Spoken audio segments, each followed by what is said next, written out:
Puji Tuhan, Shalom, salam sejahtera dalam kasih Tuhan Yesus Kristus.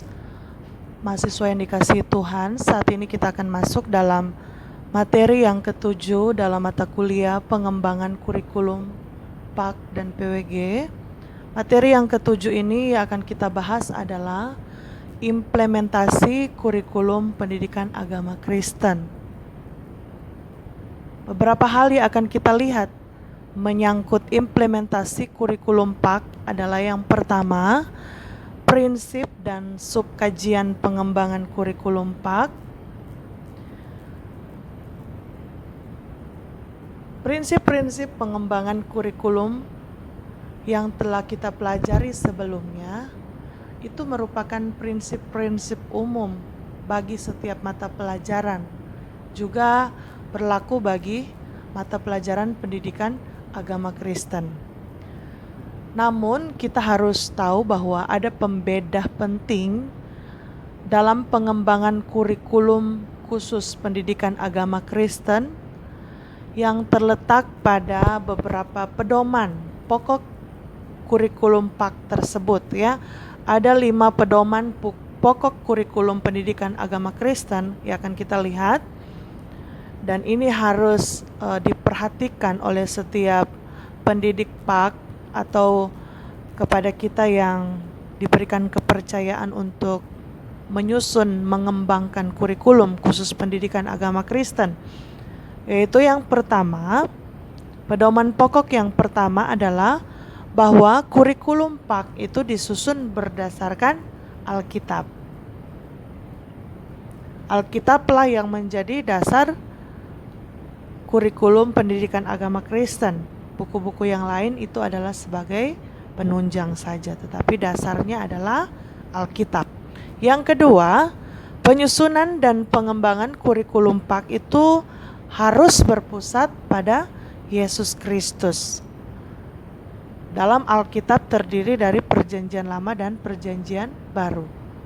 Dan kedua perjanjian itu memberitakan tentang karya Yesus untuk menyelamatkan manusia, untuk membawa setiap kita untuk diselamatkan, dipulihkan menjadi serupa dengan gambaran anaknya, yaitu Yesus Kristus.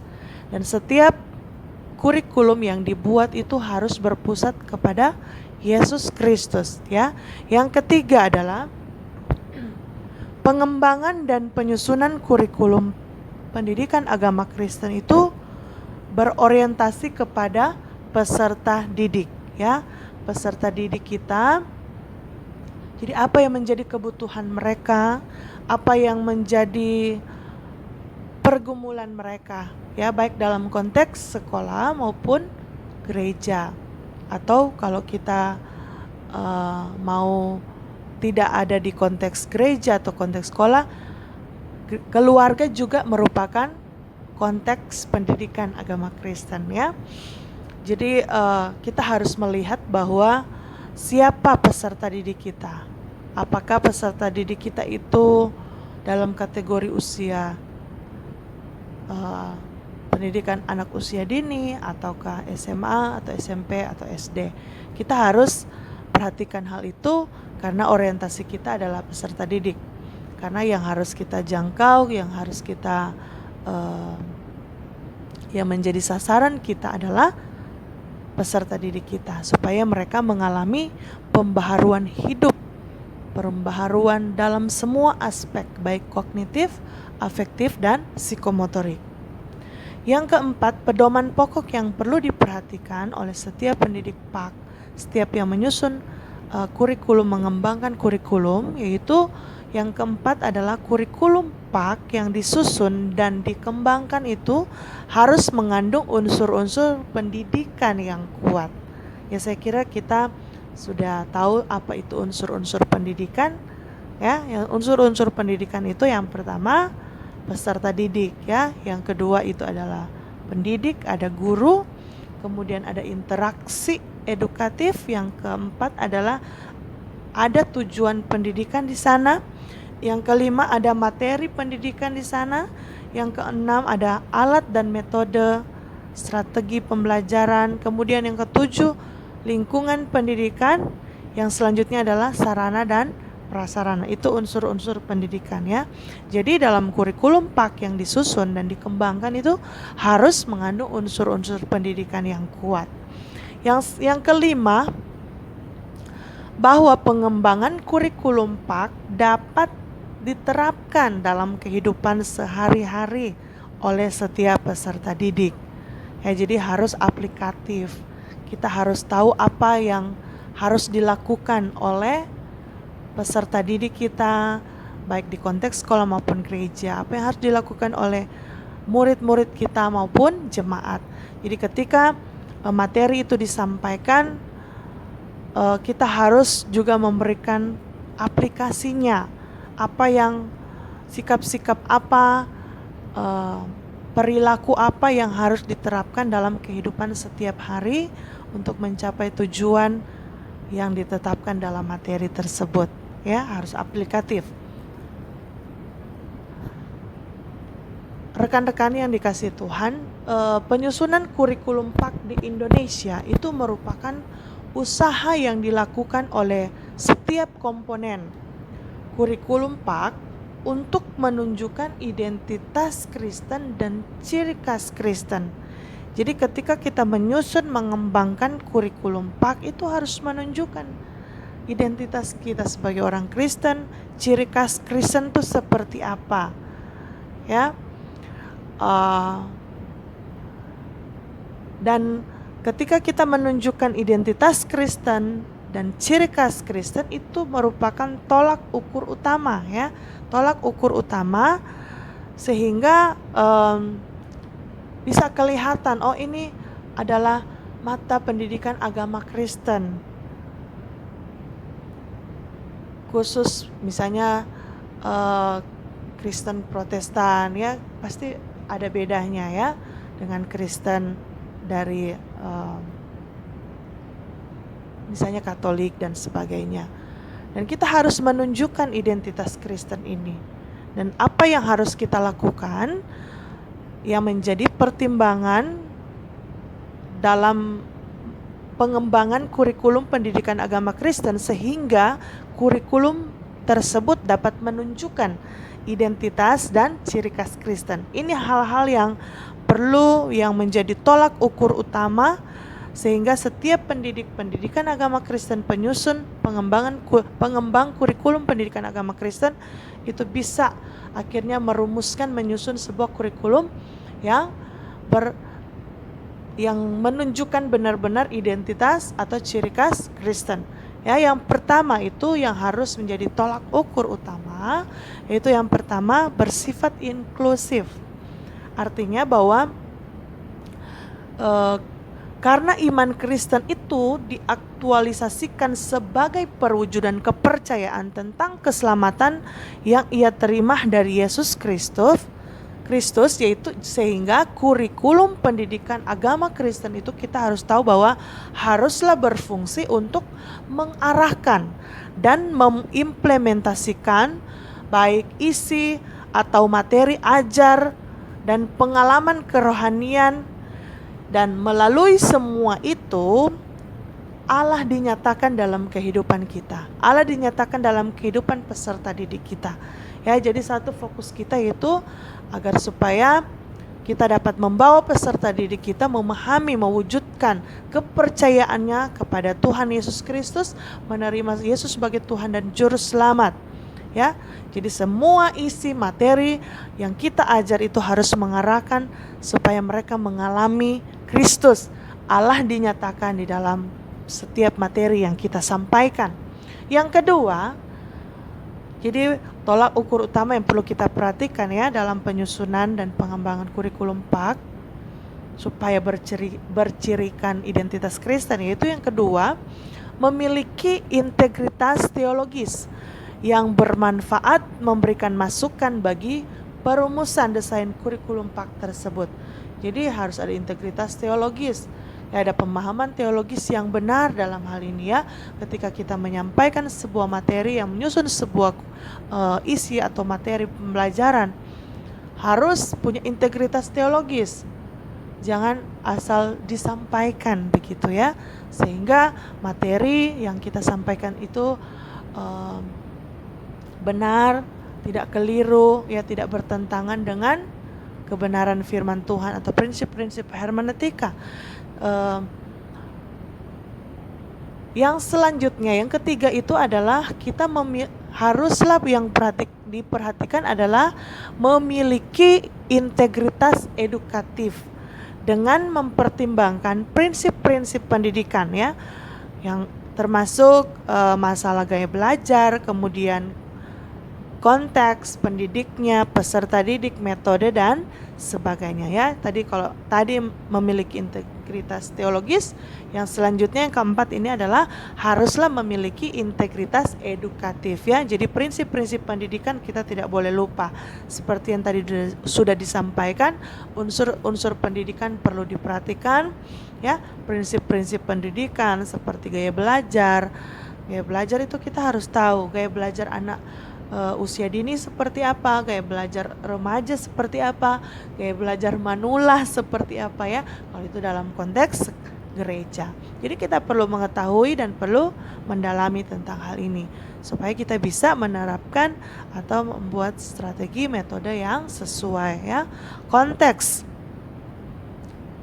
seperti yang tadi saya sampaikan, konteks kita juga harus perhatikan. Ini konteks pendidikan untuk sekolah atau gereja atau di rumah. Kita juga harus bisa membedakannya, kita harus memperhatikan tentang hal ini.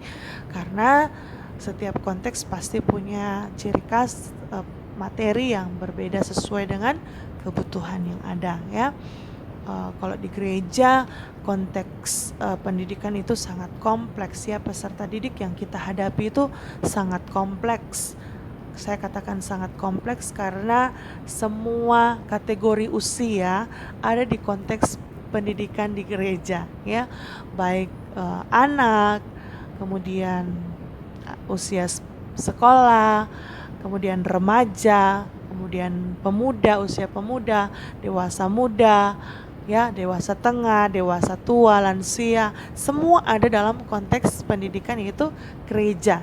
Jadi ketika kita menyusun mengembangkan kurikulum pendidikan agama Kristen dalam konteks gereja, kita harus mempertimbangkan, kita harus memilah bahwa ini adalah untuk kategori usia berapa gitu ya. Kalau di sekolah kan konteks pendidikan ya lebih cenderung kepada usia anak ya, usia kalau PAUD usia 4 sampai 6 tahun, kalau usia SD 7 sampai 12 tahun ya. Kita harus pertimbangkan tentang hal ini. Kemudian pertimbangkan pendidiknya, kemudian peserta didik, metode dan sebagainya. Itu yang tadi saya sampaikan. Yang keempat adalah harus bersifat aplikatif. Itu yang tadi sudah disampaikan juga, bahwa kurikulum yang disusun itu harus bisa diterapkan dalam kehidupan sehari-hari. Jadi ini prinsip tolak ukur yang utama ya dalam ketika kita menyusun mengembangkan kurikulum pendidikan agama Kristen supaya berciri khas agama Kristen atau pendidikan Kristen. Nah, yang keempat adalah bersifat aplikatif yang memperlengkapi setiap peserta didik yang belajar, mampu menghadapi lingkungan dan tugas serta tanggung jawab hidupnya. Nah, selain hal itu, bersifat aplikatif itu maksudnya kurikulum pendidikan agama Kristen itu diharapkan bermanfaat untuk membangun dan membaharui hidup peserta didik secara holistik ya. Jadi ketika kita menyusun sebuah kurikulum, ada aplikatif di sana, bagaimana mereka menerapkan materi yang telah kita sampaikan. Itu hanya satu tujuan, yaitu agar supaya mereka dapat dibangun, diperbaharui hidup mereka secara holistik, secara menyeluruh ya, baik secara pikiran, afektif, kemudian psikomotorik. Jadi jangan hanya sampai mereka hanya mengalami pembaruan secara pengetahuan ya, Jadi kita harus berpikir, kita harus menyusun kurikulum itu yang akhirnya membuat mereka bisa berubah secara perilaku. Karena itulah belajar ya. Mereka dibawa untuk menjadi serupa dengan Kristus. Karena itulah tujuan dari pendidikan agama Kristen. Selain kita mencapai tujuan pendidikan nasional, hal yang utama, hal yang penting dalam pendidikan agama Kristen adalah membawa peserta didik kita baik dalam konteks gereja maupun konteks sekolah, murid-murid maupun jemaat maupun anak-anak kita, supaya mereka memiliki kehidupan yang berbuah, yang hidup sesuai dengan kehendak Tuhan, sesuai dengan firman Allah, yang membawa mereka menjadi dewasa dan menjadi serupa dengan Kristus. Yang kelima, pengembangan kurikulum PAK itu perlu memfasilitasi hubungan sebagai wujud dari hakikat gereja melalui pribadi peserta didik yang bersekutu dengan peserta didik lainnya sebagai satu komunitas yang percaya kepada Tuhan Yesus Kristus. Maksudnya adalah dengan kurikulum pendidikan agama Kristen tersebut mendidik atau dapat memfasilitasi peserta didik supaya bisa bersekutu dengan peserta didik lainnya ya. Ada satu komunitas orang percaya yang indah, yang saling mengasihi, yang saling mensupport, yang saling mendukung satu dengan yang lain. Kita harus membawa peserta didik kita itu juga harus menyadari bahwa mereka punya satu komunitas Kristen, bahwa mereka adalah anggota kerajaan Allah, adalah anggota keluarga Allah yang saling mengasihi. Jadi materi kita harus diarahkan untuk memfasilitasi hubungan kekeluargaan di dalam Kristus. Ya, sehingga ketika mereka belajar pendidikan agama Kristen, mereka menyadari bahwa mereka ada dalam sebuah komunitas yang saling membangun. Mereka juga perlu terlibat aktif, berperan aktif supaya menjadi satu kesatuan di dalam Kristus. Karena firman Tuhan di dalam 1 Korintus berkata bahwa kita semua ini adalah satu tubuh. Ya, kita satu tubuh, Kristus adalah kepala dan kita adalah anggota-anggotanya. Jadi kita punya peran masing-masing dalam komunitas. Ya, ada yang jadi tangan, ada yang jadi kaki ya. Kita punya karunia-karunia, punya potensi-potensi yang berbeda, dan kita perlu ada dalam sebuah komunitas keluarga Allah, tubuh Kristus, untuk saling melengkapi. Jadi tidak ada yang merasa utama, tidak ada yang merasa penting dari yang lain, karena kita semua punya peran yang berbeda-beda, dan peran itu harus kita laksanakan di dalam sebuah komunitas agar supaya komunitas itu bisa berjalan dengan secara seimbang. Saudara bisa bayangkan kalau dalam sebuah komunitas ada salah satu yang tidak berperan, sekalipun itu kelihatan kecil, mungkin tidak kelihatan, misalnya seperti dia hanya seorang tukang bersih gereja, atau dia seorang pendoa yang tidak kelihatan di mimbar gitu ya. Tapi kalau dia tidak melaksanakan perannya, pasti akan terjadi ketidakseimbangan dalam komunitas itu, dalam pelayanan itu akan ada yang kurang. Ya, karena tidak semua orang bisa berkhotbah, tidak semua orang bisa untuk bernyanyi gitu ya. Tidak semua orang bisa bermain musik. Jadi ada orang-orang tertentu yang diperlengkapi dengan potensi, talenta-talenta di bidang tersebut untuk saling melengkapi. Ya, jadi kita perlu memahami tentang hal ini agar supaya peserta didik kita memahami posisi mereka, peran mereka dalam sebuah komunitas, dan itu diaktualisasikan dalam kehidupan berkomunitas dalam tubuh Kristus atau dalam keluarga Allah. Yang keenam itu tolak ukur yang perlu kita perhatikan sebagai pendidik Kristen supaya berciri khas Kristen. Pendidikan agama Kristen kita itu bersifat, yang keenam ini harus bersifat praktis ya, dan dapat digunakan bagi pengembangan pelayanan yang menuntun peserta didik menjadi seorang Kristen sebagaimana Tuhan kehendaki. Itu yang tadi sudah saya katakan, bahwa materi itu harus bersifat aplikatif, bagaimana diterapkannya, kemudian praktis juga, bagaimana dia bisa mengerjakannya dengan praktis secara nyata, konkret ya dalam tindakan sehari-hari. Karena yang satu menjadi tujuannya adalah supaya peserta didik kita sesuai dengan apa yang disampaikan dalam kitab Efesus pasal 4, bahwa kita harus dibawa menjadi bertumbuh, mengalami kepenuhan Kristus untuk menjadi serupa dengan Kristus. Kita bertumbuh menjadi seperti Yesus, serupa dengan Kristus ya. Serupa dengan Yesus Kristus. Jadi kita harus menyusun materi yang praktis. Yang ketujuh, kurikulum PAK disusun sebagai jawaban atas setiap pergumulan kehidupan dari peserta didik, sehingga mereka dapat dibimbing untuk menemukan jawaban yang sesuai dengan Alkitab yang dapat mereka responi melalui perubahan perilaku dan karakter. Jadi dalam kurikulum PAK yang kita susun itu, peserta didik juga dapat menemukan jawaban atas setiap permasalahan, setiap pergumulan yang mereka hadapi setiap hari.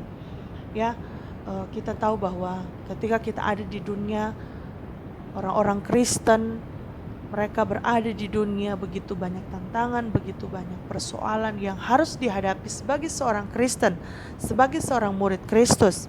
Dan kebenaran firman Allah itu yang meneguhkan dan menguatkan kehidupan peserta didik kita ini, supaya mereka bisa bertahan untuk menghadapi setiap pergumulan, setiap tantangan, persoalan, tekanan-tekanan dalam kehidupan. Saudaraku yang kekasih dalam Tuhan, materi-materi ini yang sangat penting ya. Berdasarkan pengalaman saya sebagai seorang ibu gembala, sebagai seorang pengajar, saya melihat bahwa ini materi praktis aplikatif yang perlu dan sangat-sangat penting untuk disampaikan, untuk dimasukkan dalam materi kurikulum pendidikan agama Kristen. Kenapa? Karena ini yang dihadapi oleh peserta didik kita setiap hari.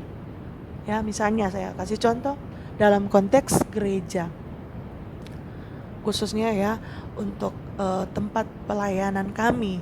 Seperti ada jemaat-jemaat yang dari kepercayaan lain dan mereka terima Yesus dan menjadi anggota gereja kami. Begitu banyak tantangan yang harus mereka hadapi untuk menjadi seorang Kristen. Mereka harus berhadapan dengan pemerintah, mereka harus berhadapan dengan keluarga, dan itu tidak mudah. Mereka akan terus ditekan supaya mereka meninggalkan kepercayaan mereka kepada Yesus. Oleh karena itu, kebenaran-kebenaran firman Tuhan perlu menjawab setiap persoalan-persoalan seperti ini. Kita memberikan materi yang bisa menguatkan mereka agar supaya mereka tetap bertekun, mereka tetap setia di dalam kepercayaan mereka kepada Tuhan. Bahwa pilihan yang mereka ambil untuk mereka memilih Yesus sebagai Tuhan dan Juru Selamat itu tidak pernah salah.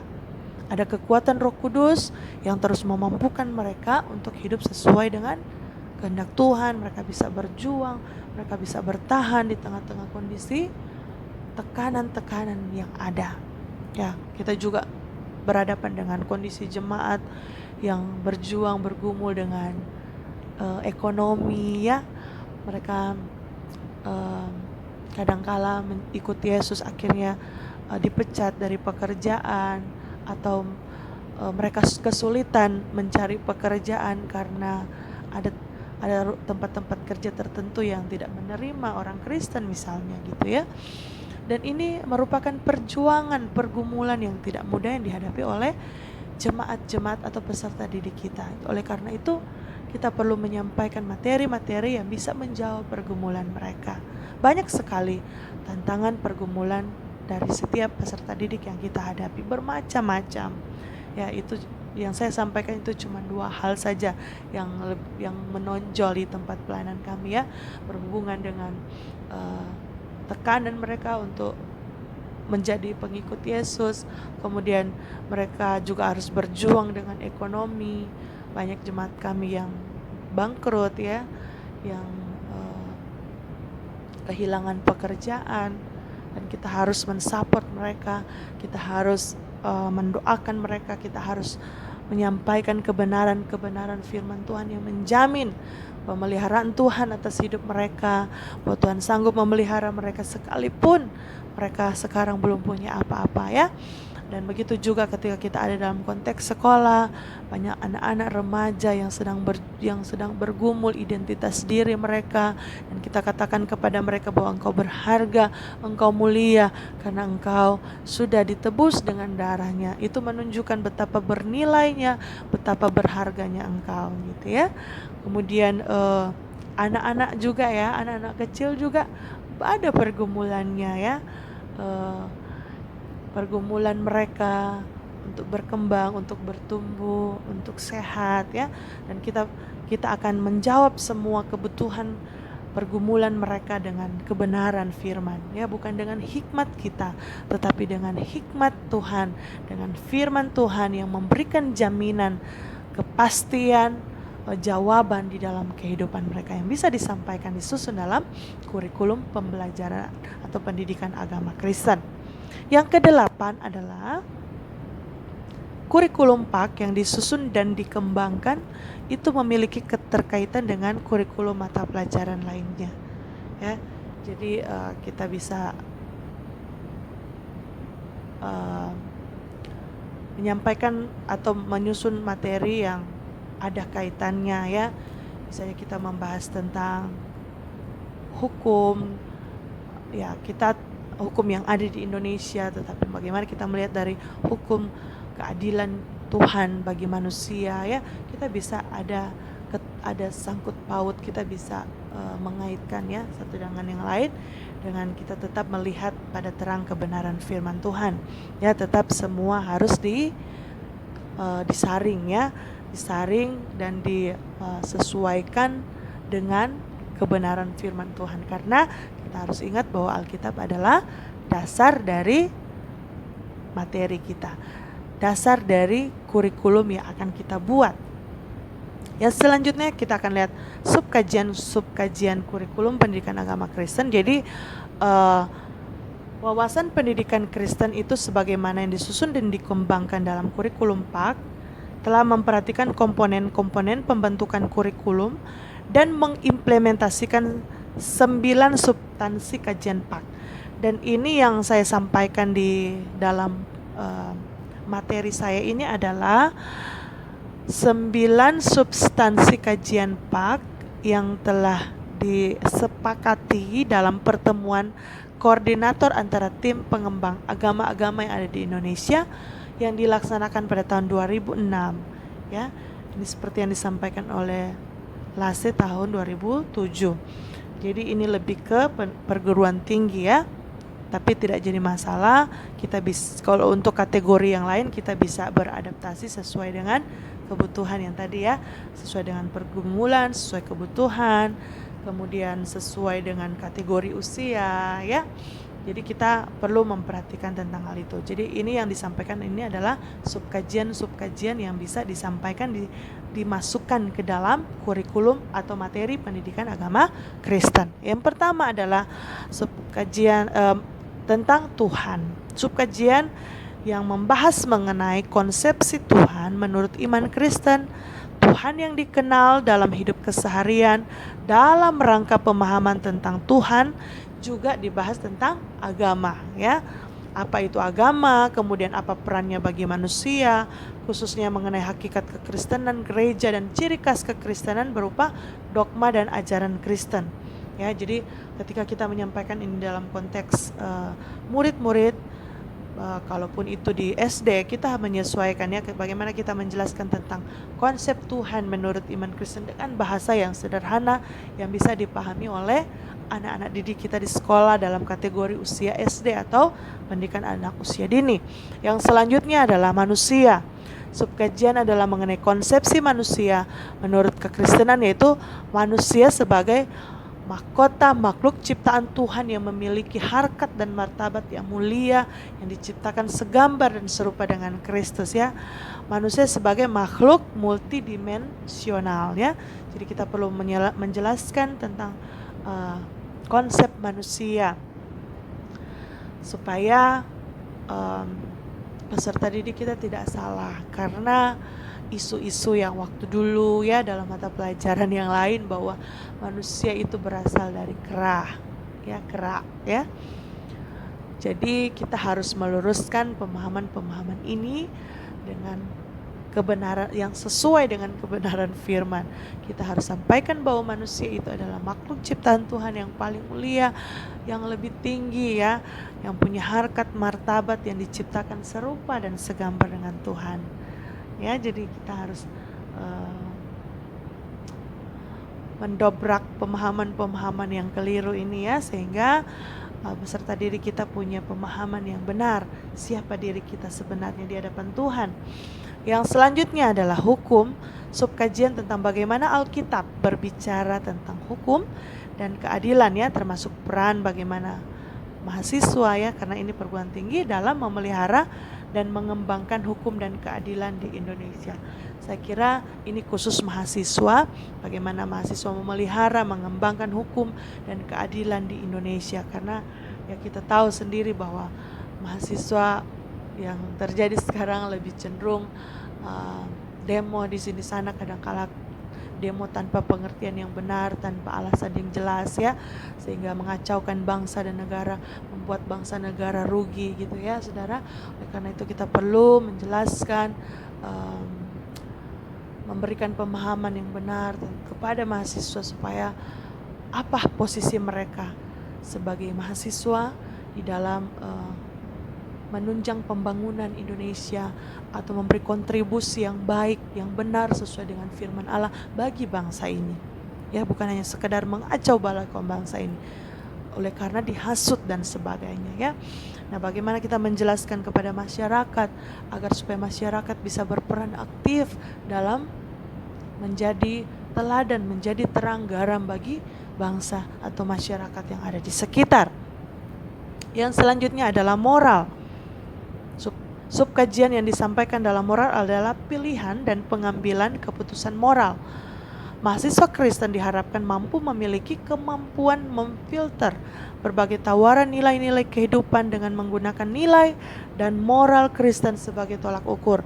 Jadi kita perlu menyampaikan tentang apa itu standar moral kekristenan, apa yang sesuai dengan standar kekristenan yang harus dipahami, bagaimana mereka bisa mengambil keputusan-keputusan yang sesuai dengan etika moral Kristiani ya, supaya tidak salah. Misalnya dalam hal misalnya kasus-kasus misalnya aborsi dan sebagainya ya, itu masuk dalam kasus moral ya, moral bagaimana moral Kristiani menanggapi tentang hal-hal yang seperti itu gitu ya. Kita harus perlu mempelajari tentang hal ini. Moral Kristen itu seperti apa? Bagaimana nilai-nilai kehidupan, tolak ukur nilai Kristiani atau moral Kristen ya. Kita bukan berdasarkan di dunia ini ya, yang kita harus tetap menguji, memfilter, mengkajinya dalam kebenaran firman Tuhan, agar supaya setiap keputusan, setiap tindakan yang kita lakukan itu tidak bertentangan dengan firman Tuhan ya. Sekalipun yang kita lakukan itu bukan sesuai dengan apa yang berlaku, aturan masyarakat yang berlaku pada saat itu, kalaupun itu bertentangan dengan firman Tuhan, ya kita harus memilih untuk tetap melakukan, mengambil keputusan, memutuskan sesuatu, bertindak sesuai dengan keputusan Tuhan, sesuai dengan firman Tuhan yang menjadi standar dari moral Kristiani ya, seperti itu. Jadi kita perlu mempelajari tentang hal ini, perlu dimasukkan materi, kajian materi yang supaya kita bisa memahami tentang moral Kristiani seperti apa, tolak ukurnya, standarnya seperti apa. Yang selanjutnya adalah ilmu pengetahuan, teknologi, dan sains. Subkajian adalah mengenai hubungan iman dan ilmu pengetahuan, serta bagaimana membahas teori evolusi diperhadapkan dengan iman Kristen ya. Jadi aspek tersebut penting ya saudara, mengingat ada banyak pendapat menyangkut topik iman, dan iptek yang lebih sering dipakai sebagai counter terhadap iptek, seolah-olah ajaran Alkitab itu menolak teknologi dan nasionalisasi. Padahal dalam kenyataannya Alkitab memberi ruang ya kepada pengembangan teknologi dan iptek yang berguna dan dapat dimanfaatkan bagi kesejahteraan umat manusia. Jadi kita perlu untuk mengkaji juga tentang hal ini, hubungan iman dan ilmu pengetahuan.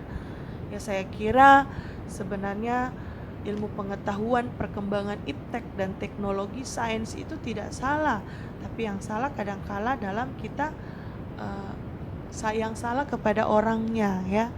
Misalnya yang lagi berkembang media sosial ya, Facebook, WA, Instagram misalnya dan lain sebagainya, handphone yang semakin canggih. Ya, yang salah itu bukan handphonenya, yang salah bukan FB-nya, yang kadangkala yang salah adalah kita sebagai pemakai ya, yang tidak memfilter hal-hal itu, akhirnya merusak kehidupan banyak orang Kristen. Misalnya lewat FB dia selingkuh, misalnya lewat Instagram dia melihat hal-hal yang tidak benar, tipu dan sebagainya. Kemudian melalui YouTube akhirnya dia melihat hal-hal yang tidak berkenan kepada Tuhan, film dan sebagainya. Kan yang salah adalah pemakainya. Dan itu yang harus diantisipasi. Jadi kita harus melihat apa hubungan, apa keterkaitan antara iman dan ilmu pengetahuan. Tetapi ketika kita memahami tentang hal ini, bahwa ilmu pengetahuan sains itu dikaruniakan Tuhan kepada manusia agar supaya kita mengembangkannya untuk kemuliaan Tuhan, yaitu akhirnya FB bisa jadi berkat, kemudian WhatsApp kita, Instagram kita bisa menjadi berkat, akhirnya kita bisa menginjili di sana, kita bisa menyampaikan firman Tuhan di sana, banyak orang yang mendengar Injil di sana, sehingga kita sekarang tidak perlu lagi ya untuk Amerika gitu ya, tapi lewat kita punya jaringan di sana, lewat FB, lewat chatting messenger, lewat WhatsApp dan sebagainya, kita terhubung dengan mereka. Apalagi di dunia sekarang ya, sudah ada conference melalui Zoom ya, sangat memudahkan kita seperti sekarang yang kita kerjakan lewat YouTube, kemudian sehingga video pembelajaran bisa saudara dengar, kemudian ada Google Meet ketika kita daring. Ya, saya kira itu adalah perkembangan ilmu pengetahuan yang dari sisi positif yang kita bisa maksimalkan untuk tujuan pengembangan kerajaan sorga. Jadi dalam hal ini bukan kita antipati, bukan kita akhirnya merasa bahwa seolah-olah ajaran Kristen itu menolak perkembangan ilmu iptek itu ya saudara ya. Jadi kita bisa mengcover, mengcounter dengan materi-materi yang diberikan, apa hubungannya dengan iman dengan ilmu pengetahuan. Yang selanjutnya adalah yang harus dibahas adalah kerukunan antar umat beragama. Ini penting juga ya, suatu kajian mengenai pluralisme di Indonesia, dialog dan kerjasama antar umat beragama di Indonesia. Ya, kajian ini menjadikan concern pada masalah-masalah kemanusiaan sebagai pintu masuk bersama agama-agama dalam melakukan dialog dan kerjasama. Semua penganut agama di Indonesia terpanggil untuk membangun sikap toleransi dan kerjasama dalam rangka memperkokoh persatuan dan kesatuan bangsa yang kini tengah terancam oleh disintegrasi. Saudara, yang dalam hal ini harus kita pahami bahwa penginjilan tetap jalan ya. Penginjilan untuk menceritakan, untuk menyampaikan karya Yesus, kasih Tuhan kepada semua manusia itu harus disampaikan. Ya, itu yang kita harus pahami. Jadi kita harus, ketika membahas tentang hal ini, kita harus pahami yang pertama, penginjilan harus tetap disampaikan. Jadi apa yang harus kita jaga? Yang harus kita jaga adalah cara hidup kita di tengah-tengah kondisi Indonesia yang beragam agama, ya, agar supaya kita tidak mencelah mereka dengan perkataan kita yang menyudutkan, atau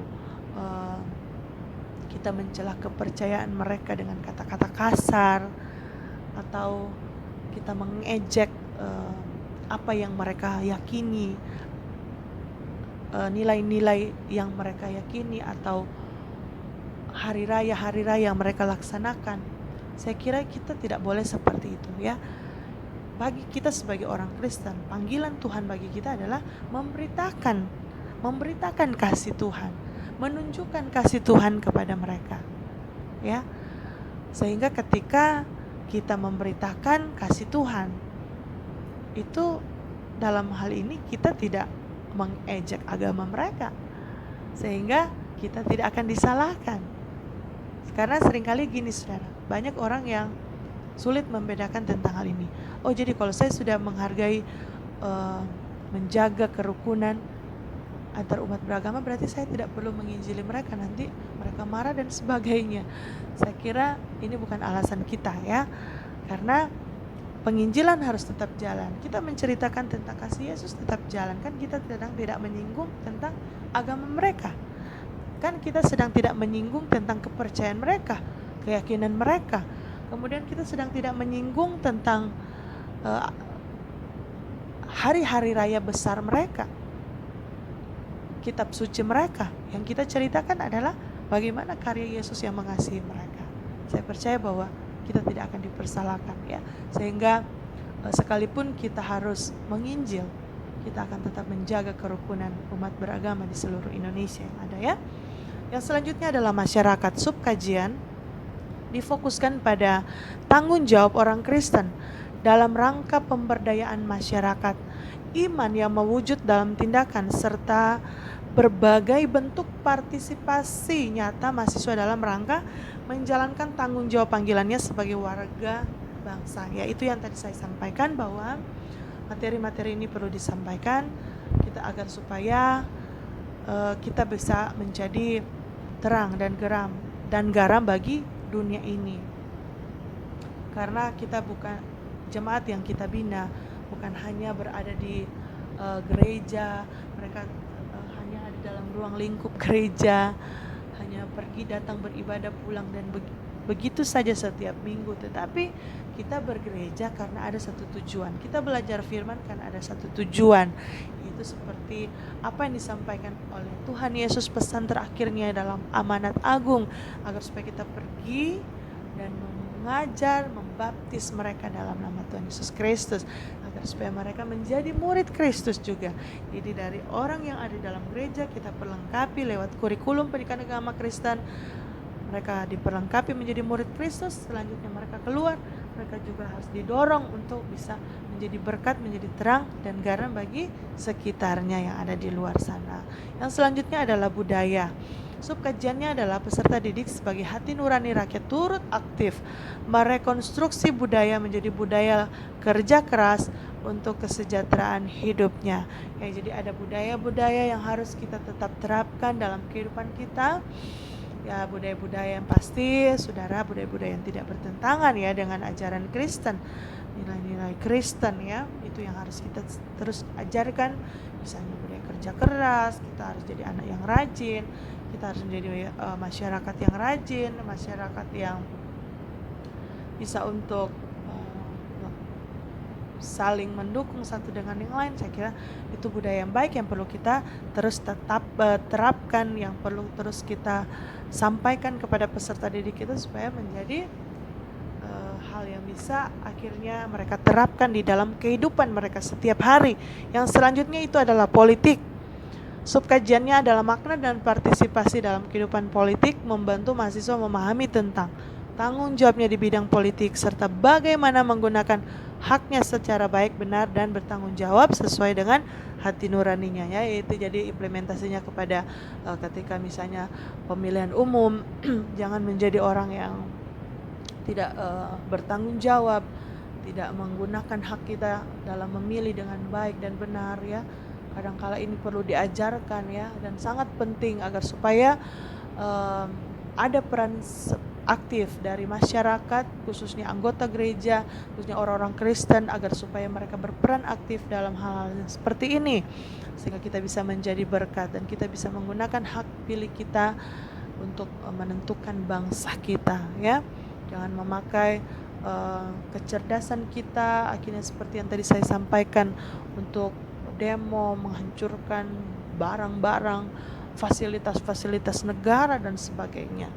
Ya, kita perlu membawa peserta didik kita, khususnya mahasiswa, ya, untuk memahami tentang politik yang sesuai dengan firman Tuhan. Ketika pun mereka akan masuk dalam dunia politik, mereka akan menjadi garam dan terang di dunia politik, sehingga bukan politik kotor yang mereka lakukan, tapi politik yang sesuai dengan firman Tuhan, yang bisa akhirnya membawa bangsa ini menjadi bangsa yang makmur, membawa bangsa ini menjadi bangsa yang sejahtera dan sentosa.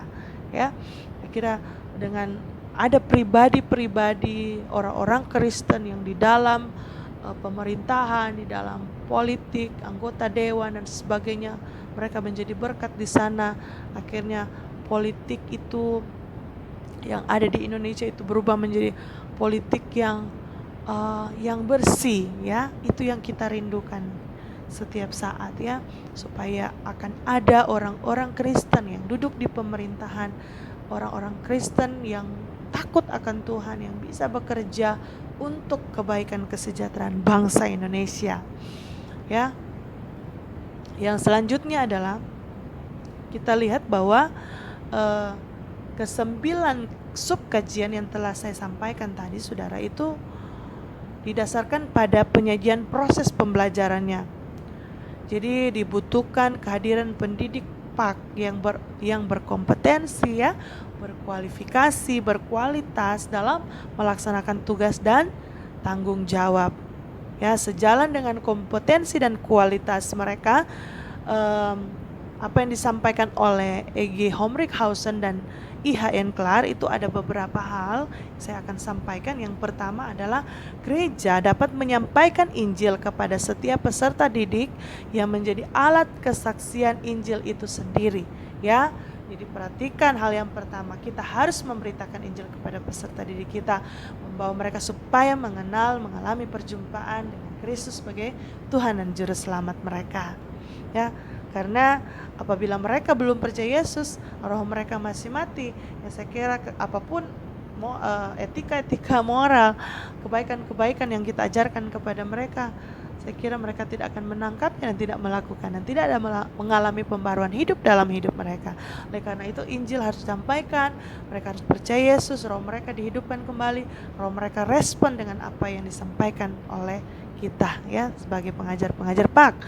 Yang kedua, setiap peserta didik dapat memahami bahwa PAK dan mata pelajaran lainnya merupakan bidang studi yang saling berkaitan untuk mewujudkan tujuan pendidikan nasional.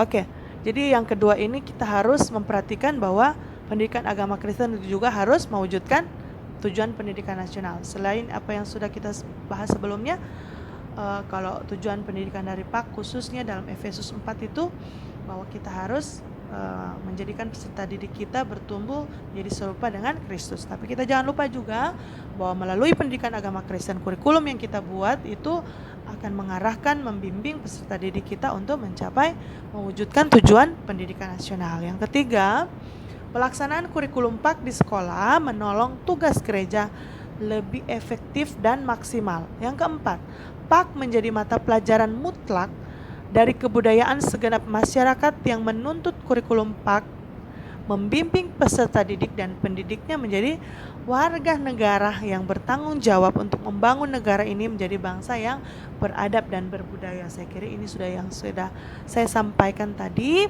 bahwa pendidikan agama Kristen itu harus, ya, kajian-kajiannya itu harus membimbing peserta didik maupun pendidiknya itu untuk menjadi warga negara yang beradab dan berbudaya. Saya percaya bahwa ketika kita benar-benar menjadi murid Kristus, menjadi seperti yang Tuhan Yesus mau dalam kehidupan kita, sesuai dengan firman Tuhan, pasti kita akan menjadi garam dan terang dunia. Dan ketika kita hadir di tengah masyarakat, kita boleh menerangi mereka, kita boleh menjadi anggota masyarakat yang baik. Anak-anak yang kita didik, mereka akan menjadi berkat di sekolah mereka, mereka akan menjadi murid-murid yang cerdas, murid-murid yang dengar-dengaran, yang taat kepada guru mereka. Karena apa? Karena hidup mereka sudah diubahkan oleh firman Tuhan, sudah dibimbing dituntun untuk mengalami pembaharuan, kelahiran baru di dalam Kristus. Puji Tuhan. Ya. Yang selanjutnya kita memahami bahwa kurikulum PAK di Indonesia itu saudara patut disyukuri ya, dipikirkan kembali sebagai upaya terhadap perbaikan dan pengembangannya. Hal ini diimplementasikan pendidik PAK dengan peran yang perlu mereka miliki ya. Sekali lagi saya ulang, ada beberapa hal yang peran pendidik PAK yang perlu kita miliki dalam mengimplementasikan kurikulum pendidikan agama Kristen, yaitu yang pertama adalah peran sebagai rekonstruksi masyarakat dan gereja, peran sebagai pemelihara pengetahuan dan ajaran gereja, peran kita sebagai pengembangan watak, karakter, moral, dan iman, dan sebagai alat untuk mengenal dan memuliakan Allah. Jadi kita harus merekonstruksi masyarakat dan gereja, ya, kita membuat peserta didik kita memahami tentang peranan dia di masyarakat, sehingga ketika dia memahami perannya dia di masyarakat, dan ketika dia berada di masyarakat, dia boleh akhirnya mengalami pembaharuan, dia akan memberikan kontribusi besar di sana, membuat bangsa kita menjadi lebih makmur, ya, lewat potensi talenta yang dia miliki. Dan kita juga sebagai pendidik PAK perlu memelihara pengetahuan dan ajaran gereja, ajaran Kristiani, ya. Kemudian doktrin-doktrin gereja, doktrin-doktrin kebenaran Kristen yang perlu kita ajarkan kepada mereka, supaya mereka tetap berpegang teguh pada keyakinan Kristiani yang sesuai dengan firman Allah. Jadi yang selanjutnya yang perlu kita perhatikan adalah pengembangan watak. Kita punya tugas untuk mengembangkan watak, karakter, moral, dan iman dari peserta didik kita. Dan ini saudara merupakan tanggung jawab yang tidak mudah. Bagaimana kita membawa seseorang atau peserta didik kita, baik dalam konteks sekolah maupun konteks gereja, supaya mereka menjadi murid, menjadi anak Tuhan yang punya moral, karakter, iman yang luar biasa di dalam Tuhan, ya. Saya kira bagi saya yang paling penting adalah dari pendidik itu sendiri dulu yang berubah, yang bisa dijamah Tuhan, yang diperbaharui di dalam Tuhan, sehingga ketika dia mengajar, ketika dia bertugas, punya tanggung jawab membimbing, menuntun dalam pengembangan watak dan moral dan iman, kita sendiri sudah berubah, ya. Jangan sampai kita ajar mereka punya karakter yang baik, kita sendiri tidak punya karakter yang baik. Kita ajar mereka untuk menghormati Tuhan, kita sendiri tidak menghormati Tuhan. Menghormati pemerintah, kita sendiri tidak hormat, ya. Ya, misalnya di jalan raya kita amburadul, ya, kita tidak mentaati peraturan-peraturan yang ada. Oke, dan saya kira ini harus benar-benar kita praktekkan terlebih dahulu sebelum kita mendidik mereka di dalam mata pelajaran agama Kristen. Dan kita juga harus tahu posisi kita sebagai alat supaya mereka mengenal dan memuliakan Allah. Nah, kurikulum PAK di Indonesia adalah alat Tuhan melalui sekolah, gereja, dan masyarakat untuk mewujudkan misi di dunia.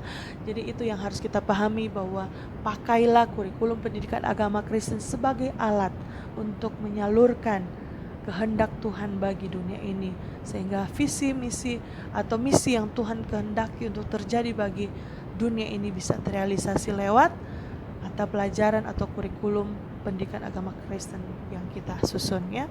Yang selanjutnya, setiap pendidik PAK adalah orang-orang pilihan Tuhan yang Ia kehendaki untuk mendidik, mengajarkan, dan membimbing anak-anak Tuhan menjadi Kristen sejati, sehingga mereka dituntut untuk berbuat, berkata-kata, bersikap kepada sesamanya sebagaimana ia melakukannya kepada Tuhan. 1 Korintus 10 ayat 31 berkata, jika engkau makan dan jika engkau minum, atau jika engkau melakukan sesuatu yang lain, lakukanlah semuanya ini untuk kemuliaan Allah. Jadi ini yang perlu kita pahami sebagai pendidik-pendidik PAK, penyusun pendidikan dan pengembangan kurikulum pendidikan agama Kristen. Kita harus lakukan seperti untuk Tuhan. Amin. Untuk memuliakan Tuhan, sehingga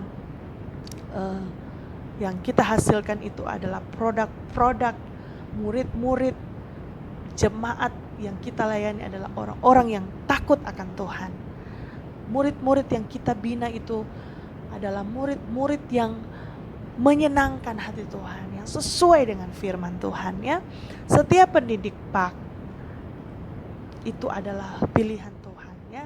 Jadi kita harus bersyukur untuk pilihan Tuhan atas hidup kita, sehingga kita menjadi pendidik agama Kristen ya. Itu semua anugerah Tuhan, dan sadarilah bahwa kita punya tanggung jawab yang besar untuk mempersiapkan, untuk mendidik peserta didik kita di dalam Tuhan, supaya mereka menjadi serupa dengan Kristus. Jadi kesimpulannya adalah perencanaan, penyusunan, dan pengembangan kurikulum PAK di Indonesia itu tidaklah jauh berbeda dengan kurikulum mata pelajaran lainnya ya. Pembeda khususnya terlihat pada landasan-landasan kurikulum, komponen-komponen pembentuk, dan kurikulum PAK itu difokuskan pada pengajaran agama Kristen yang membimbing iman setiap peserta didik memahami identitasnya sebagai seorang Kristen. Dia menjalani kehidupan sebagaimana ajaran Kristen itu membimbing hidupnya.